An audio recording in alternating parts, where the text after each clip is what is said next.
My name is Sheila or SL Reads, and today I'm going to do a tag video. I've never done any tag before since my channel is really new, but I saw Reagan or Peruse Project doing this tag and I thought it sounded super fun. The tag is the Finally Fall book tag. Nobody tagged me to do this video, but I just really wanted to do it. I love fall and I thought it would be so fun to do it. The original tag video for this was posted by Tall Tales. I'll link that video down below, as well as putting the questions or prompts down below so that you can do it too if you want to. You can do this tag video as either a recommendation video or a TBR video.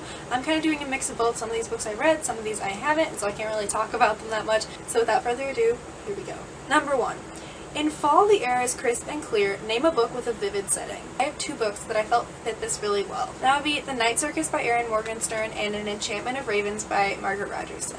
I read this only a year or 2 ago, but it remains to be one of my favorite books. I think it's amazing. It is so beautifully written and mysterious. This book involves a competition between magicians. It is set at the Night Circus, as you can tell from the title, and that is described so beautifully. Not only is it a place, but it is something that is adapted by the different magicians in this competition, and so it's constantly changing. You get to see the beautiful ways in which each of the tents is described, and beyond that, beyond the circus, there are lots of other amazing, magnificent places this book takes you, and I think it's just fantastic all around. I would recommend this book to anybody. The other book, An Enchantment of Ravens, I am halfway through this book at the moment. By the time you see this video, I will have finished it, hopefully before October starts, because that's my goal. It has beautiful descriptions of not only the human lands, but also the Fey realms, and this one also shows how magic impacts those lands. And really, I feel like I can never do it justice because it's so beautiful and it's so vivid. It's one of those things where it's like, you don't know if you want to live there or if you'd like run away really fast. Saul is Isabel. She's a painting prodigy, and she paints the Fey. It's a very dangerous job because the Fey are tricksters. They can only tell the truth, but they like finding those little things that are like, they're still true, but they kind of just fuck with you. Number 2 is Nature is Beautiful, but Also Dying.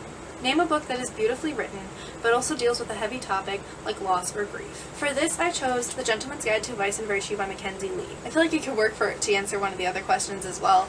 But while it is lighthearted, it does deal with pretty heavy topics. They're more like subtopics. They're not like the biggest things. It does deal pretty heavily with homophobia, both internalized and like societal homophobia. Our main character, Monty, is bisexual, and so he has attraction towards women, but he also has them towards men, and that is something that his father and society, everybody views as really bad. He just wants to accept himself. He's in love with his best friend, like in love with his best friend Percy, and they go on this grand tour along with Monty's sister Felicity, and there's lots of hijinks, and there's pirates, and it's just like this big grand adventure. But below that, it does have this homophobia that is typical of the time. It is something that you can expect from a book in this time period. It is the 1700s. Just something that is not okay that it existed, but it's not like you can pretend that it never did.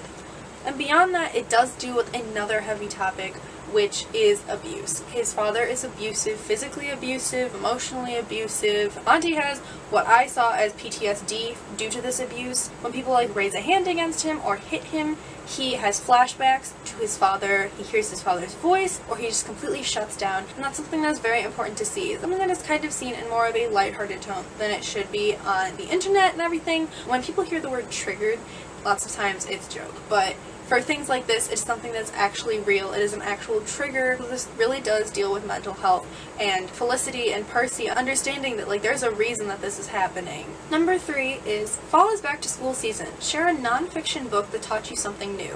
I usually do not read non-fiction. I prefer fiction. I love fantasy and stories and everything.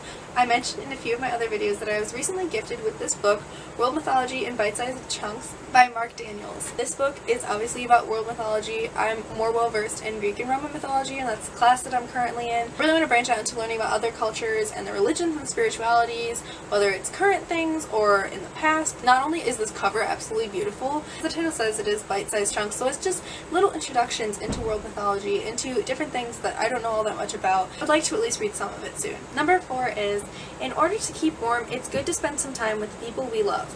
Name a fictional family, household, or friend group that you'd like to be a part of. This one was pretty easy for me to decide. There is no one else who I would rather spend a lot of time with than The Foxes from the Foxhole Court by Nora Sakovic. I love this book, and I feel like it's very popular on Tumblr, but it's not really popular outside of that. It was only recently published in paperback form. It was originally just an ebook, and the first one is free, and you can get it on Amazon, and the other 2 are only 99 cents, so I highly recommend you check it out. I feel like this is a very strange read for me because it involves sports, which I am really not well versed in. This book follows Neil Justin, person. He is a runaway. He is the son of a crime lord named the Butcher of Baltimore. He's been on the run for like a long time. He can't stay in one place for very long in case that his father or any of his father's associates catch up with him, and he ends up signing a contract to be on the Palmetto State University XE team.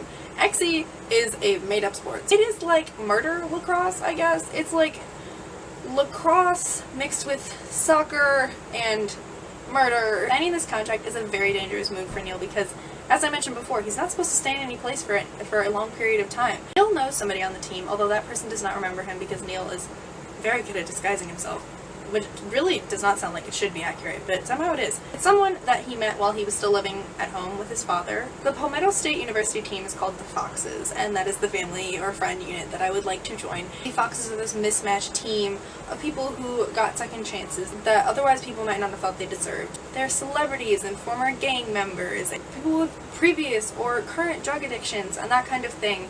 And while those all sound like, oh, that might not be someone you want to hang out with, this book shows that those are real people, and these are real things that people deal with, and that trying to pretend that it's not is not the right way to go. But their coach is the kind of person who understands that sometimes people make mistakes, sometimes things happen to people that they cannot control, or sometimes they just need to get away from something. And he offers this as their place of sanctuary. Like, this is the foxhole board. That's what it is. That's their home. And these books came at a point in my life when, I don't know, I was reading a lot. I was pretty sad. It doesn't really make sense, but they're kind of like a security blanket for me, I guess. Like, I wasn't afraid to do things because I was just like, oh, what would Allison Reynolds do? And I was like, she'd probably rule the world, and that's the kind of inspiration you need in life.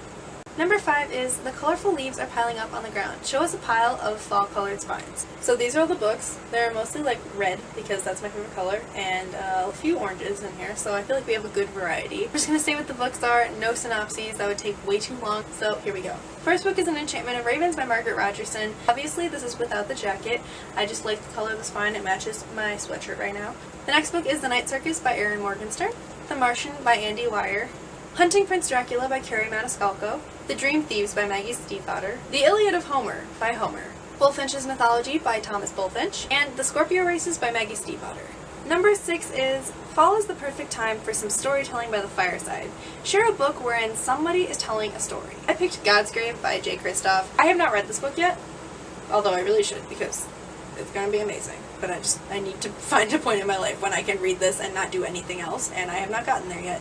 But I read the first book, Nevernight. It was the first book I read this year, and I absolutely loved it. Something really interesting that this book does is it has all of the world building, instead of it being within the text, within the narrative, it is in footnotes. And I thought that was super fun. Footnotes are such a big thing in reference books, in articles, and they're bigger in the past. They're not really a big thing right now. Lots of people don't want to read footnotes in a young adult or a new adult book. The footnotes in this, as you can see right here, these are footnotes. Sometimes they do take up half of the page, maybe a little bit more than that, but it doesn't happen every single page. I just felt like it was such an interesting way to go about explaining the story, telling the story, investing people in this world. Like, really, it worked. Like, I love it. I really have never been so invested in world building before because not only do the footnotes allow for there to be like more world building that doesn't really fit into the story at that moment, it also allows for it to be like a little funny and a little witty. And I feel like that's a good break between like the seriousness of the murdering and everything else happening in this book.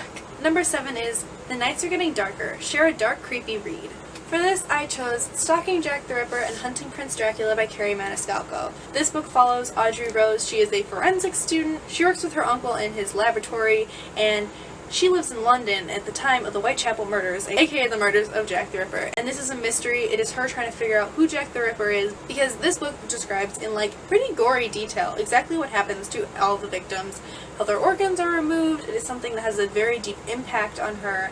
It is so suspenseful because you're really not sure for the majority of the story who Jack the Ripper actually is. And that makes you worried that something's going to happen to Audrey Rose or the people that she loves.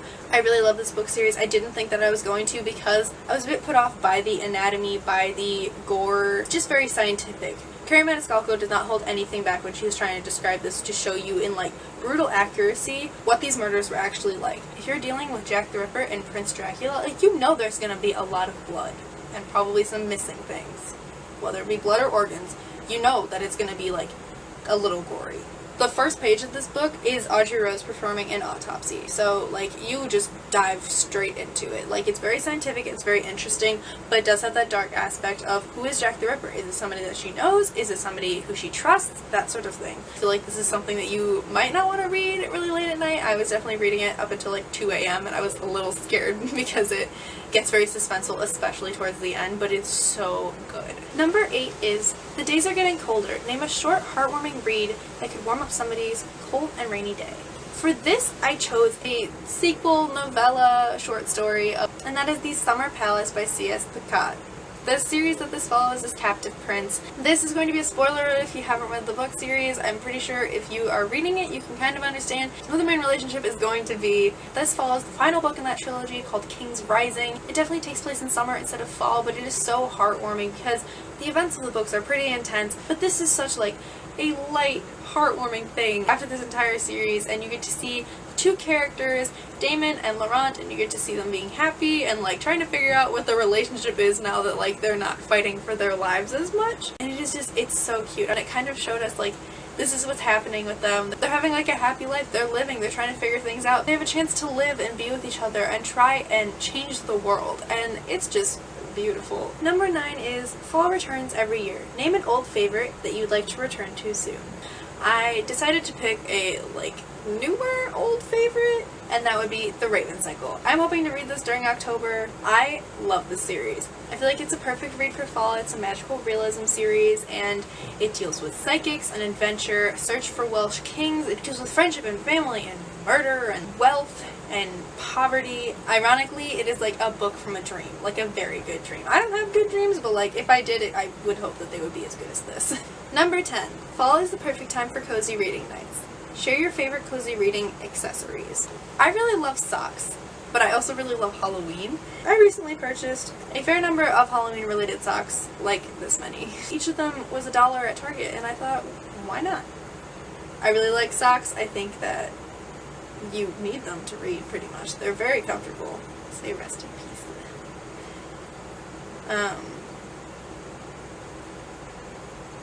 I love Halloween. Pretty much fall, it's like Halloween. Like, I love all of fall because it just makes me think about Halloween.